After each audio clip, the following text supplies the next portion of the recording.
drugs, alcohol, porn. These are things that people know are bad for them. They know that they're addictive. Yet what I find funny is that the biggest addiction of all time at the moment is something that people don't even realize they have: digital addiction. It's predicted that people will spend about a third of their lives on screens. I actually think that's way higher. And obviously, we work online and all of that stuff. But I think we can agree, like, we're not spending our time productively 24/7 on screens. We probably spend 15% productively, and the rest gets wasted. We watch TV shows that we don't actually care about. We watch movies that are really crappy, but hey, it's chill time, so we need to watch some Netflix. And then we keep up with people on social media who don't even know us. And all of this is in the name of relaxation and connection. Now, I don't know about you, but I don't want to live that way. And I certainly don't want my future family and future kids to live that way either. And I think the only way to break that cycle is to acknowledge that it's there, to acknowledge that there is an unhealthy relationship that we have with our phones and with technology overall. We can't pretend like it's normal.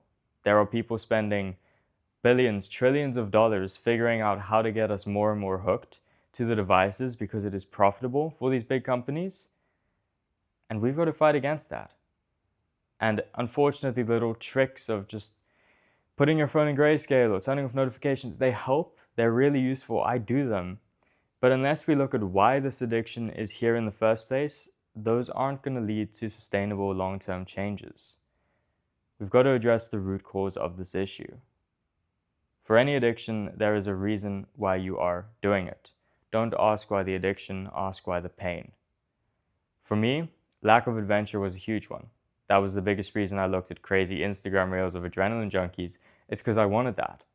If you're watching a bunch of rom-coms, you're probably feeling lonely and a lack of social connection. So you've got to work on that if you want to reduce the screen problem. If you feel as though you have a lack of meaning, you have a lack of quest in your life, then of course you're going to watch series where someone is going on a super dangerous adventure. I used to do that.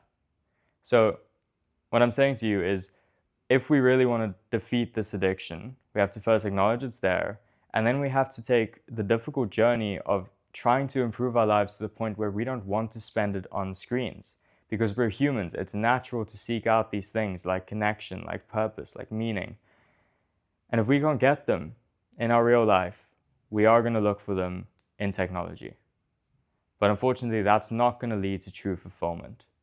So my challenge to you with this video is take a look at your screen time. Take a look at the way that you are spending time with technology and ask yourself if it's healthy.